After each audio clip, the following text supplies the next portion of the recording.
All right, welcome back everyone to another Explainer. I am so pumped to dive into today's topic with you all. We're going to take a really focused, honestly thrilling look at one of the biggest tech competitions of the 21st century, the global race for semiconductor supremacy and the future of supercomputing. We'll break down exactly how we got here, who's currently battling for the top spot, and where this completely mind-bending technology is heading next. Okay, let's dive into this. You've probably heard this phrase thrown around lately, semiconductors are the new oil. And honestly, it's spot on. Why? Because these microscopic engines literally power, well, everything. We're talking the smartphone in your pocket, autonomous cars, all the way up to orbiting satellites and these massive AI systems we keep hearing about. The geopolitical and economic stakes tied to making these tiny chips are absolutely staggering. Now, to really grasp the absolute peak of this tech, you have to wrap your head around a truly jaw-dropping number. A 1 followed by 18 zeros. 1 quintillion. You know, in the computing world, that number is a monumental finish line that we literally just crossed. 1 quintillion calculations happening every single second. The industry calls this 1 exaflop. We are officially living in the exascale computing era, and the world's most advanced systems are sustaining this incredible level of performance, all thanks to the chips we're looking at today. Part 1. The engine of modern tech, from microscopic switches to exascale. So, the grand prize in this global race, it isn't some massive mechanical gear. Actually, it's just a tiny piece of silicone, packed with billions of microscopic transistor switches. When you link enough of these tiny switches together just right, boom, you get a supercomputer. And we're talking about incredibly powerful systems here, packed with thousands, sometimes millions of processing cores working all at once. And look, we aren't using these just to browse the web. These colossal machines are tackling massive, real-world problems. Climate modeling, drug discovery, pushing the very limits of space research, you name it. Getting to exascale has been all about relentless shrinking. I mean, think about it. Decades ago, we were making chips at the 90 nanometer scale. Recently, 14 nanometers was the standard. And today, we are pushing down to an impossibly tiny 3 nanometer node. But here's the thing. We can't just keep shrinking transistors forever. Physics just won't let us. So the industry is having to pivot. Instead of just making things smaller, researchers are shifting focus to system-level optimization, doing incredibly clever things like 3D stacking, just to keep that performance going up. Part 2. How AI changed everything, the disruption of computing. Now, what's really interesting about this slide is how it signals a total, massive shift away from the old way of doing things. See, for decades, computing was pretty predictable, right? We relied heavily on central processing units, or CPUs. They absolutely dominated general computing, and they were great at handling a bunch of different tasks efficiently. But then, AI enters the chat. Suddenly, we're trying to train deep neural networks, and that requires massive matrix multiplication. CPUs just weren't built for that kind of heavy, simultaneous lifting. Enter the graphics processing unit, the GPU. Originally, yeah, these were just for rendering video game graphics, but it turns out they are astonishingly good at doing all of these specific AI math operations at the exact same time. So as AI models absolutely exploded, from millions to literally trillions of parameters, the entire industry had to shift away from CPUs and go all in on these specialized accelerators. Because of that shift, the DNA of a modern AI supercomputer is totally different today. It's really no longer just about how fast a single processor can go. Now, it's about building this highly optimized unified system. Think of it like a giant puzzle. Today's titans are combining those traditional CPUs with massive arrays of GPUs, plus highly specialized AI accelerators like TPUs and NPUs. And the absolute key here? Binding the whole shebang together with ultra-high-speed interconnects and massive memory bandwidth. It's an orchestra of different components working in perfect harmony. Part 3. The global chip competitors, the gladiators, and the arena.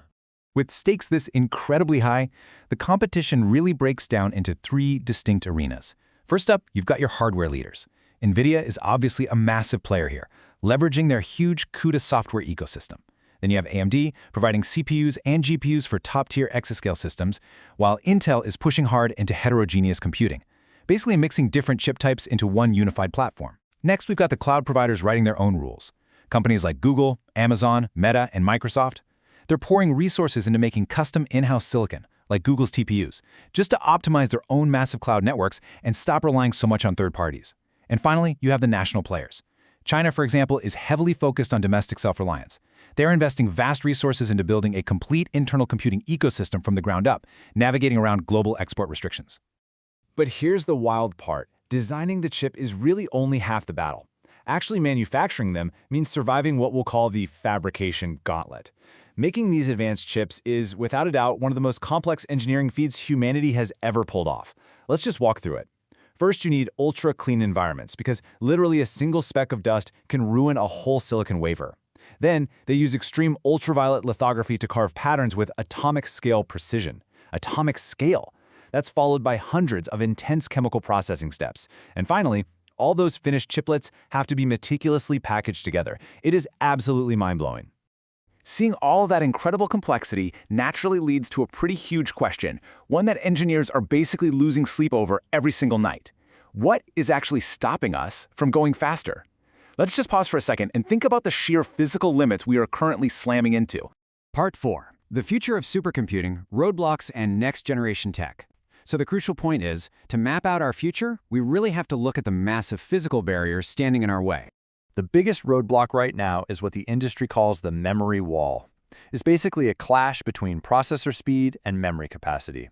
Look, you can have the fastest AI processor on the planet, but that raw speed is totally useless if you can't feed it data fast enough. The processor literally just sits there, starving for information. To fix this, researchers are leaning heavily into high bandwidth memory, or HBM, and using 3D memory stacking. Basically, instead of building outward, they're building upward. It's a real game changer for feeding the voracious data appetite of modern AI workloads. Then we have the second massive hurdle: energy. Today's AI supercomputers are incredibly thirsty. They consume absolutely enormous amounts of electricity. So dealing with the heat they generate is critical. Efficiency is now just as vital as raw performance. To cool these computing behemoths down, facilities are getting really creative. We're seeing a rapid shift to liquid cooling, direct-to-chip cooling, and even full immersion cooling, where the entire system is just dunked into special non-conductive fluids. Crazy, right? And beyond cooling, they're relying on highly intelligent workload scheduling and integrating renewable energy sources just to keep local power grids from totally buckling. So how do we overcome these limits? Well, that brings us to the bleeding edge. We are moving fast toward chiplet-based processors and optical interconnects, which is literally using light to transfer data. Down the road, we're looking at quantum accelerators for super-specific workloads, and even neuromorphic computing, which is designed to mimic the energy efficiency of the human brain.